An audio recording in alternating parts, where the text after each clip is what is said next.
आपका स्वागत है और मैं हूं आपके साथ मनोज वर्मा। आज मुद्दा है बिगड़े बोल, विपक्ष का क्या सेल्फ है गोल। जी हां, कांग्रेस नेता रणदीप सुरजेवाला बीजेपी और सिंधिया को कोसने के चक्कर में एक बार फिर भाषा की मर्यादा लांघ गए। उन्होंने कह दिया कि अगर सिंधिया ग्वालियर चंबल आए तो जूते बजेंगे। अब उनके इस बयान पर सियासी घमासान मचा हुआ है। बीजेपी इस तरह के बयानों को कांग्रेस की पद्धति बता रही है, लेकिन सवाल ये है कि क्या सुरजेवाला से फिर चूक हो गई है जिसकी कीमत अब पार्टी को चुकाना पड़ सकती है, और क्या बीजेपी को वो मुद्दा कांग्रेस ने दे दिया है जिसकी तलाश में वो कई दिनों से थी। सवाल यह भी है कि विधानसभा चुनाव में सुरजेवाला के विवादित बयानों का कितना असर देखने को मिलेगा। आज इन्हीं सवालों को लेकर चर्चा करेंगे, लेकिन पहले रिपोर्ट देखिए।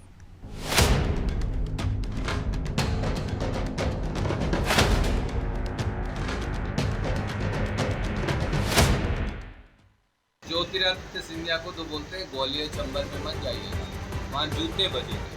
ज्योतिरादित्य सिंधिया को तो बोलते हैं ग्वालियर चंबल में मत जाइएगा, वहाँ जूते बजेंगे। एक बार फिर सुरजेवाला तैश में आकर भाषा की मर्यादा लांघ गए। बीजेपी और सिंधिया को घेरते वक्त सुरजेवाला को शायद ये ध्यान ही नहीं रहा कि वो क्या कह रहे हैं और इसका असर चुनाव में उनकी पार्टी पर कैसा पड़ सकता है। लेकिन ये पहली दफा भी नहीं है जब उन्होंने इस तरह का बयान दिया हो। सुरजेवाला बीजेपी को वोट देने वालों को राक्षस बता चुके हैं। उस वक्त भी उनके बयान पर खूब बवाल मचा था और अब रणदीप सुरजेवाला ने बीजेपी की जन आशीर्वाद यात्रा पर हमला बोलते कह दिया कि बीजेपी में सर फुटौपल की स्थिति है। सिंधिया ग्वालियर चंबल जाएंगे तो जूते बजेंगे। इनकी सिर्फ फुटबॉल हर रोज आप देख रहे हैं, रिपोर्ट कर रहे हैं, जारी है। ज्योतिरादित्य सिंधिया को तो बोलते हैं ग्वालियर चंबल में मत जाइएगा, वहाँ जूते बजेंगे। राकेश सिंह को यात्रा का प्रभारी बनाकर 3 दिन मंच पर ही चढ़ने की इजाज़त नहीं दी जा रही। किस प्रकार से अपमानित हो रहे हैं इनके नेता। क्या ये नहीं दर्शाता कि भारतीय जनता पार्टी हार का मुंह सामने देखकर बौखलाई हुई है। सुरजेवाला का ये बयान अब प्रदेश की सियासत को गरमा रहा है। बीजेपी फिर कांग्रेस पर हमलावर है, और हो भी क्यों ना, कांग्रेस के नेता ही बीजेपी को बैठे बिठाए उसे घेरने का मौका जो देते हैं। इस बार भी सुरजेवाला ने कुछ ऐसा ही किया, जिस पर अब बीजेपी कह रही है कि ये मध्य प्रदेश में आकर गंदगी न फैलाएं। इस प्रकार की भाषा का इस्तेमाल कर रहे हैं, ये भूल रहे हैं कि ये मध्य प्रदेश है। ये भूल रहे हैं कि ये मध्य प्रदेश है, शांति का टापू है। कौन करेगा बदतमीजी, किसकी हिम्मत है इस तरह की बातें, अनर्गल बातें करना। ये कांग्रेस की पद्धति रही है। मध्य प्रदेश में इस तरह की राजनीति ना रही है ना रहेगी, और मैं उनको स्पष्ट चेतावनी देना चाहता हूँ, इस तरह की शब्दावली का मध्य प्रदेश में उपयोग ना करें। कहावत है, तोल मोल के बोल होते बोल बड़े अनमोल। लेकिन कांग्रेस नेताओं पर शायद ये कहावत सटीक न बैठे, क्योंकि कांग्रेसी चुनावी समर में जो मुंह में आए सो बोल की लाइन पर आगे बढ़ रहे हैं। लेकिन सवाल ये है कि चुनाव के वक्त ही क्यों नेताओं की भाषा का स्तर इतना गिर जाता है। इससे पहले भी कमलनाथ और दिग्विजय जैसे दिग्गज नेता आइटम और टंचमाल जैसे बयान देकर पार्टी को नुकसान पहुंचा चुके हैं। हालांकि अब देखना होगा कि बीजेपी सुरजेवाला के बयान को अपने फायदे के लिए कैसे भुनाती है और उनके बयान का असर चुनाव में कितना पड़ता है। ब्यूरो रिपोर्ट, अनादि टीवी।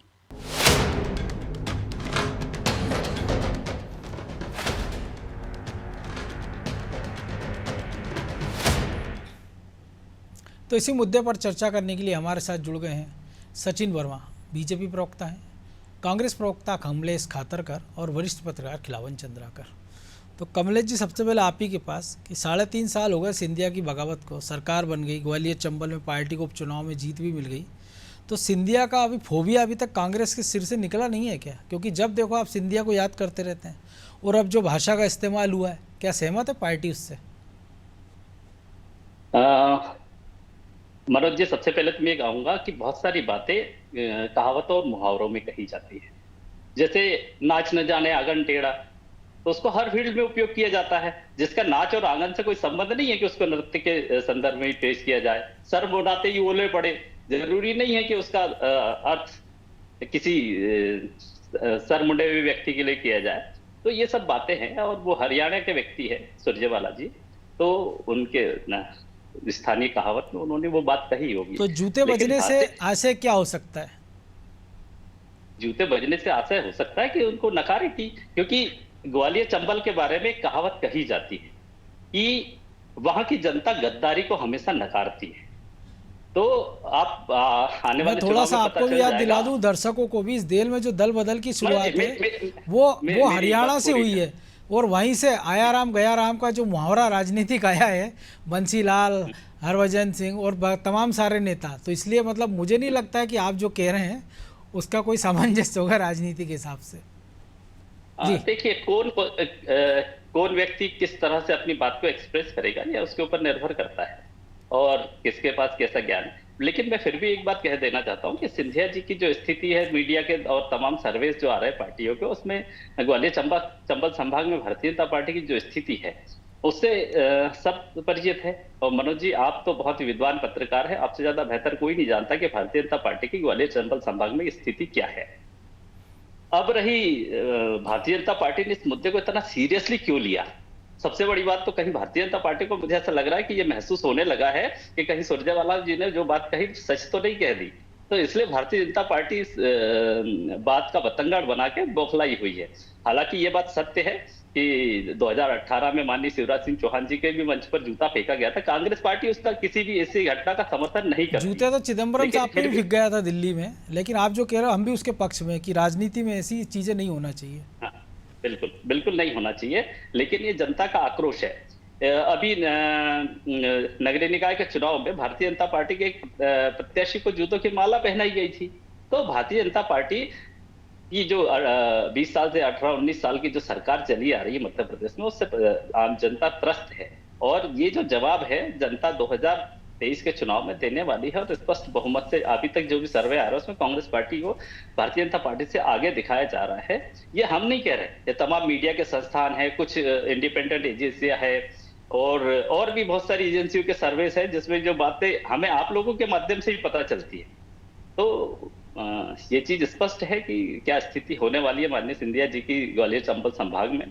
आप देखिए आने वाले चुनाव में कुछ ही समय बाद हमारे सामने रिजल्ट होंगे क्लियर, और पता चल ही जाएगा। चलिए सचिन जी हमारे साथ जुड़े, उनसे जवाब लेता हूँ। तो सचिन जी हरियाणा के आदमी हैं, आशय कुछ और हो सकता था जो कमलेश जी कह रहे हैं, और फिर आप उनको इतनी गंभीरता से क्यों ले रहे हैं, ये भी कमलेश जी का कहना है। देखिए, कांग्रेस की जो मोहब्बत की दुकान है उससे अब नफरत का सामान जो है वो बाहर आने लगा है। अब 14 मीडिया के जो एक सेलिब्रिटीज एंकर्स हैं उनको इन्होंने बैन कर दिया है कि साहब हम उनके साथ में डिबेट नहीं करेंगे, उनके प्रोग्राम्स में नहीं आएंगे। ये उनका लोकतांत्रिक अधिकार है। लोकतांत्रिक अधिकार का उपयोग, देखिए लोकतांत्रिक अधिकार का उपयोग तो ज्योतिराज सिंधिया जी ने भी किया। कौन सा लोकतांत्रिक काम किया उन्होंने? पार्टी छोड़ के उनके साथ में लोग आए, उन्होंने रिजाइन किया, चुनाव लड़े और उसके बाद जीत के आए। तो लेकिन जो बेंगलुरु में जो स्थितियां जो डील चल रही थी वो 18 दिन तक जो बेंगलोर में भारतीय सिंधिया जी और वो उनके समर्थक विधायक थे, वो 18 दिन का समय क्यों लगा उनको? ऐसी कौन सी अपनी डील चल रही थी जिसकी वजह से इतना समय लगा? सचिन जी आऊंगा आपके पास, अपनी सचिन जी की अपनी बात पूरी करने दें कमलेश जी, मुझे बोलना दीजिए, उनको अपनी बात पूरी करने दें। देखिए है ना, अब पहले वो जो है ऐसे वोटर्स को राक्षस बोलते हैं कि जो बीजेपी के जो वोटर्स हैं वो राक्षस हैं। तो जो कांग्रेस की जो एक प्रवृत्ति है नफरत फैलाने की वो शुरू हो चुकी है। अब मोहब्बत की दुकान से नफरत का सामान निकलना शुरू हो चुका है। अब जो है ये आ गए हैं कि सनातन धर्म पे आ गए। क्यों, मैं आपको बताता हूँ। एक जो राम जो भगवान का मंदिर बनने वाला है, तो वो जो जनवरी में उसका जो एक उद्घाटन होने वाला है, तो वो उसके पहले एक नैरेटिव खड़ा कर रहे हैं कि एक जो अधर्मी लोग हैं, जो सनातन धर्म के विरोधी हैं, उनको खुश करने के लिए एक नैरेटिव खड़ा करना है कि अब सनातन धर्म के खिलाफ बोलने लगो। तो देश क्या है, फिर से एक संक्रमण काल से फिर से गुजरने लगा है। और अब जो है चुनाव जो है कौन मुख्यमंत्री रहता है, कौन प्रधानमंत्री रहता है, उससे ना होके अब ये धर्म और अधर्म की लड़ाई शुरू हो चुकी है। क्योंकि जो है सनातन धर्म को टारगेट कर रहे हैं इनके जो अध्यक्ष हैं खड़गे साहब, उनके सुपुत्र भी उसमें शामिल हो चुके हैं, और सनातन धर्म को डेंगू, मलेरिया और HIV के साथ कंपेयर किया जा रहा है। तो इस तरह की जो राजनीति है वो सिर्फ नैरेटिव इसलिए खड़ा करना है क्योंकि राम मंदिर बनने वाला है और जनवरी में उसका उद्घाटन है, तो उसके पहले एक नैरेटिव खड़ा करो, क्योंकि बिना नैरेटिव के कोई चुनाव जीते नहीं जा सकते हैं। तो कांग्रेस और ये जो 22 पार्टियां हैं, ये जो इंडी अलायंस जो है, ये जो एक नैरेटिव खड़ा करके और सिर्फ देश में एक अराजकता फैलाने का काम करा। खिलावन जी, क्या वाकई स्लिप ऑफ टंग है या भाषा पे उनकी पकड़ की बात कर सकते हैं? क्योंकि ये बात अधीर रंजन चौधरी बोलते हैं, मल्लिकार्जुन खड़गे की कर्नाटक या पश्चिम बंगाल से आते हैं तो समझ में आता है, लेकिन हिंदी भाषी राज्य के और इतने अच्छे प्रवक्ता हैं वो कांग्रेस के, जो राष्ट्रीय मंचों पर कांग्रेस का पक्ष रखते हैं, अगर वो ये बात कह रहे हैं तो या तो ये होता है कि पहले ग्वालियर चंबल में केवल हमने देखा जन आशीर्वाद में निकल रहे हैं सिंधिया, तो केवल मामूली सा विरोध मुरैना में हुआ, इसके अलावा कहीं विरोध के सुर ऐसे देखने को नहीं मिले। तो फिर इस बयान के मायने क्या निकाले जाए? देखिए, सबसे पहले बात यह है मनोज जी कि राजनेताओं को भाषा की सूचिता पर पूरा ध्यान देना चाहिए, क्योंकि राजनेताओं का जो संदेश देते हैं उसको पूरी जनता सुनती है और उसमें बेहतर शब्दावली का प्रयोग करके सूचिता का पालन करना चाहिए। ये तो पहली बात है जी। दूसरी बात, मैं डिबेट में आने के पहले जूते बजने का जो है वो जो मुहावरा है उसका अर्थ जानने की कोशिश कर रहा था। मैंने हरियाणा के एक मित्र से पूछा तो वहाँ जूते बजने का मतलब होता है विरोध दर्ज होना, जूते बजना मतलब विरोध दर्ज होना जी। तो मुझे लगता है क्योंकि सुरजेवाला मध्य प्रदेश में भले ही कांग्रेस के प्रभारी बन के आए हुए हैं, लेकिन वो रहने वाले तो हरियाणा के हैं, तो वहाँ की भाषा का, वहाँ के बोली का उपयोग वो करते हैं यहाँ आकर के। तो मुझे लगता है कि इस पर बहुत ज्यादा बवाल की स्थिति नहीं होना चाहिए। हाँ, लेकिन उनने जिस संदर्भ में कहा, जन आशीर्वाद यात्रा के संदर्भ में जो ग्वालियर चंबल में निकल रही है और लगातार कई जगह वहाँ ज्योतिरादित्य सिंधिया की मौजूदगी भी है, लेकिन मुझे लगता है कि जिस तरह से उन्होंने भाषा का प्रयोग किया उससे जन आशीर्वाद यात्रा या भाजपा का विरोध प्रकट होता है। मुझे लगता है कि भाषा का उपयोग उन्होंने हरियाणा के भाषा का उपयोग करते हुए, वहाँ के लोकल बोली का उपयोग करते हुए किया होगा, लेकिन उसका व्यापक प्रभाव होता है। मैं जैसे कि पहले कहा, व्यापक प्रभाव होता है, इसलिए बचना चाहिए इस तरह के शब्दों का प्रयोग करने से राजनेताओं को। मैं तो कहता हूँ एक आचार संहिता खुद राजनेताओं को बना लेना चाहिए आपस में मिल करके कि हम किस तरह की भाषा का उपयोग करेंगे ताकि जनता में गलत संदेश ना जाए इसका। तो लेकिन हम देखते हैं ना कि विधानसभा के अंदर ये आचार संहिता है लोकसभा में, लेकिन वो माननीय सदस्य अंदर भले बोलकर विलोपित हो जाए, लेकिन वही शब्दावली को बाहर यूज करने लग जाते हैं।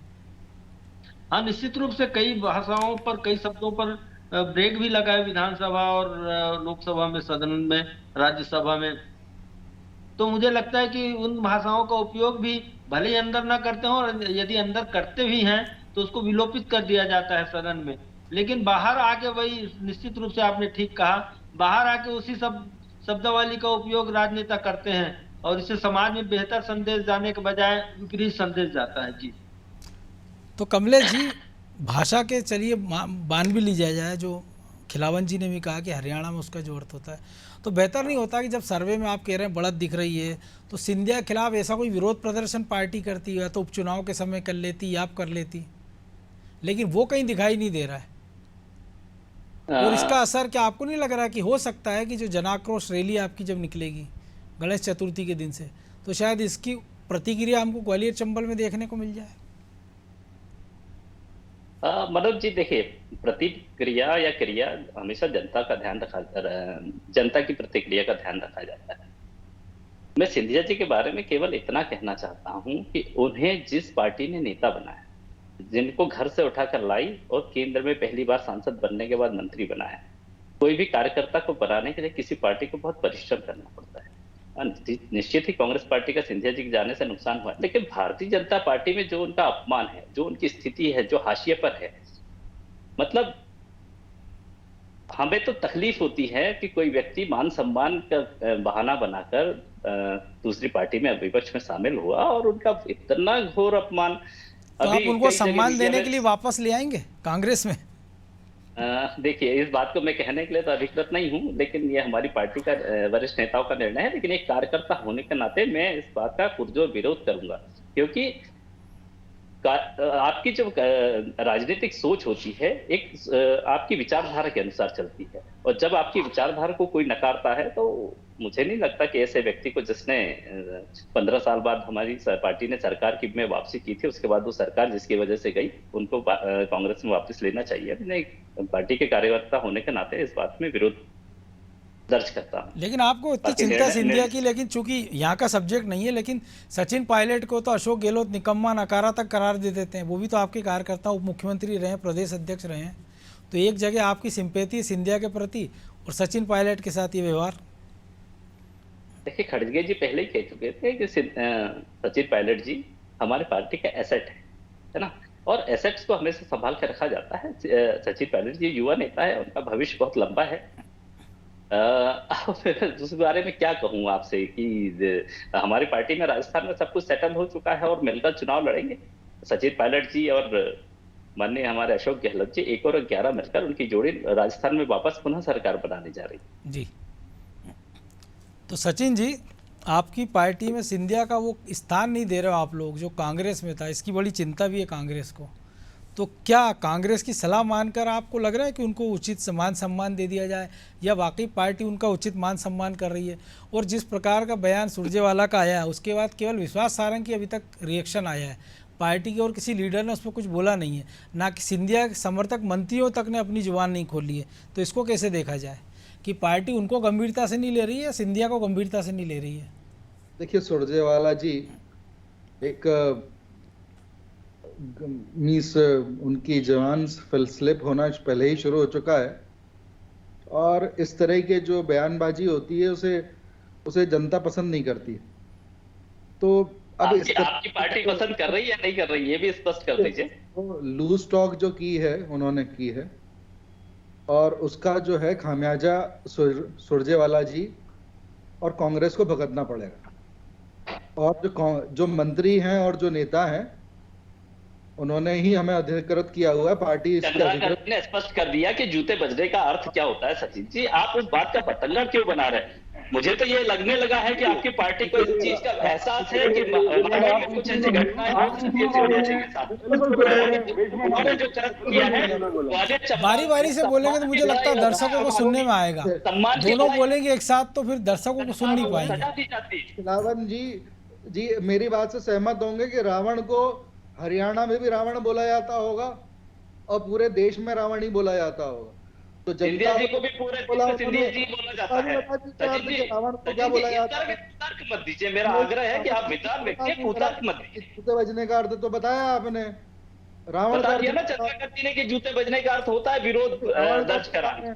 अभी देखिए, अभी तो आपने 14 मीडिया के एंकर्स की लिस्ट निकाली है। थोड़े दिन बाद आप अधिकारियों की लिस्ट निकालेंगे कि ये अधिकारी जो हैं ये बीजेपी मानसिकता के लोग हैं, भाजपा मानसिकता के लोग हैं। उसके बाद में आप वोटर्स की लिस्ट निकालेंगे कि ये बीजेपी के वोटर्स हैं। हम कोई लिस्ट नहीं निकालेंगे। आपके निकालते 80 और 20 शमशान कब्रिस्तान समाजों को बांटने की राजनीति, वोटरों को बांटने की, आम आदमी को बांटने की राजनीति आपकी पार्टी करती है। और जो आपके काम नहीं कर रहा था, कांग्रेस पार्टी हमेशा पूरे भारतवर्ष की बात करती है, 100% लोगों की बात करती है। एक एक करके बोलेंगे तो मुझे लगता है दर्शकों को सुनाई देगा। नारा देने वाली कांग्रेस पार्टी है। आप ही है जो 80 और 20 की बात करते हैं, शमशान कब्रिस्तान की बात करते हैं। 15,000 ट्रांसफर किए 15 महीने में। सचिन जी, आपको ये बताइए कि जो सुरजेवाला ने कहा है, तो क्या पार्टी उनका विरोध करेगी? आप भी कह दीजिए कि ग्वालियर चंबल में घुसने नहीं देंगे उनको। काम यही हो गया, नफरत फैलाना है आपको देश में। अब आप सनातन धर्म के खिलाफ में खड़े हो गए, तो अब तो आदिवासियों पे अत्याचार में नंबर 1 है मध्य प्रदेश। आपको उसकी चिंता नहीं है, आपको हीरोइनों के बिकने के रंग की चिंता है, लेकिन बेटियों के बलात्कारों की चिंता नहीं है। शासकीय गेस्ट हाउस सचिन में बेटियों के जी आप तो ये बताइए कि क्या सुरजेवाला को आप घुसने नहीं देंगे? ग्वालियर चंबल में कम से कम विरोध करेंगे क्या? कार्रवाई हो रही है मध्य किस जब पर कार्रवाई? सरकारें दी अच्छा। तो कोर्टों के आदेश पे एफआईआर होती थी। बता दीजिए आप कि किस घोटाले की एफआईआर कांग्रेस की सरकार ने की है। कांग्रेस की सरकारों में एफआईआर कोर्टों के आदेश पे की गई है। और चलिए यहाँ पर बात खिलावन कर रहे जी, हैं। आप इसको जो भी आपने इसका मुहावरे का अर्थ बताया, खिलावन जी पटवारी घोटाले में जो आपने एजेंसी जो नियुक्त की है कमेटी, उसकी रिपोर्ट बता दीजिए मुझे। अब तो आपकी सरकार जाने वाली है, उसकी रिपोर्ट आएगी और एक एक दोषी को सजा मिलेगी, किसी को बख्शा नहीं जाएगा, आप निश्चिंत रहिए। 254 घोटाले आपके। खिलावन जी आपको आवाज आ रही है? सरकार 254 ये देख लीजिए आप, स्पष्ट रूप से 254 घोटाले भारतीय जनता पार्टी की सरकार ने करे। ऐसा लेकिन कमलेश जी, जब आपकी भी सरकार थी तो जिन मुद्दों पर आप आक्रामक रहा करते थे उन्हीं पर आपने विधानसभा में आपके मंत्रियों ने क्लीन चिट दे दी थी। चाहे वो सिंगस की बात करें, व्यापम की बात करें, पौधरोपण की बात करें, और आप यहाँ लिस्ट दिखा रहे हैं, वहाँ उन्होंने सब प्रमाण सहित पेश कर दिया था विधानसभा में। तो क्या मंत्री बिना अध्ययन के चले जाते हैं, या पार्टी की लाइन कुछ और होती है और सरकार की कुछ और होती है? मनोज जी, जब तक किसी घोटाले की जांच नहीं हो जाती तब तक किसी को दोषी कहना उचित नहीं है। नहीं, ये तो आप जो लिस्ट बता रहे हैं मैं तो उसके आधार पर सवाल कर रहा हूँ। नहीं मनोज जी, मैं आपसे एक बात और कह देता हूं। ये जो 254 घोटाले भारतीय जनता पार्टी की सरकार ने 18 साल में किए हैं, प्रत्येक घोटाले की जांच होगी। आप देखिए, ई टेंडरिंग का घोटाला नहीं हुआ मध्य प्रदेश में, सचिन जी, लेकिन सारे लोग बरी हो गए कोर्ट से। 15 महीने में आपने क्या कार्रवाई की वो बताओ आप। तो 15 महीने में हमने मध्य प्रदेश को पुनर्निर्माण करने के लिए अपना जाए किया। हमने राजनीतिक बदले की भावना से राजनीति नहीं की। और आप निश्चित रहिए, आपने क्या कार्रवाई बताएं। बहुमत से कांग्रेस पार्टी की सरकार 2023 में बनेगी और आपके सारे घोटाले की पोल खोल कर रख दी जाएगी। लेकिन जब कमलेश जी आपके पास मुद्दे इतने अच्छे हैं तो फिर आपके नेताओं को ऐसी भाषावली का उपयोग करने की जरूरत क्या पड़ रही है? ऐसा नहीं लगता कि मुद्दों पर रहे? चंद्राकर जी ने स्पष्ट कर दिया मनोज जी कि वो एक मुहावरा है। अब बात भाषा में मुहावरों का उपयोग किया जाता है, तो आप इस चीज को आप देख लीजिए। केवल उस मुहावरे का अर्थ है विरोध दर्ज कराना। ये मैं नहीं कह रहा हूं, हमारे विद्वान पत्रकार चंद्रकर जी ने इस बात को स्पष्ट किया है। अगर मैं करता तो भी आप उसको किसी सवाल के घेरे में रख सकते थे। उन्होंने स्पष्ट किया है कि इस मुहावरे का अर्थ क्या है। तो चलिए, अब चूंकि समय की कमी है इसलिए चर्चा को रोकना होगा। बहुत धन्यवाद खातरकर जी, वर्मा जी और खिलावन जी। तो निश्चित तौर पर राजनीति में भाषा की एक मर्यादा होती है, और भले आप उसको मुहावरों के शक्ल में कुछ कह दें, लेकिन जो उसका आपका आशय है उसको उसी संदर्भ में देखा जाएगा जो आपका उसके पीछे मंतव्य था। अब चाहे रणदीप सुरजेवाला को सफाई देते रहें या कांग्रेस के प्रवक्ता, लेकिन इतना तो तय है कि जैसे जैसे मध्य प्रदेश में चुनाव का ये समय आगे बढ़ता जाएगा तो हमें इस प्रकार के बयान और देखने को मिल सकते हैं। लेकिन फिर भी जब आप भले शैली आपकी जो भी रहो, व्यंग्यात्मक रहो, मुहावरे में रहे या किसी और तरीका हो उसके अभिव्यक्ति का, लेकिन इस बात का जरूर ध्यान रखना चाहिए कि आप जो कह रहे हैं जनता उसको किस रूप में लेती है। मुद्दा तो है। मैं आज इतना ही, मुझे दीजिए इजाज़त और आप देखते रहिए अनादि टीवी। नमस्कार।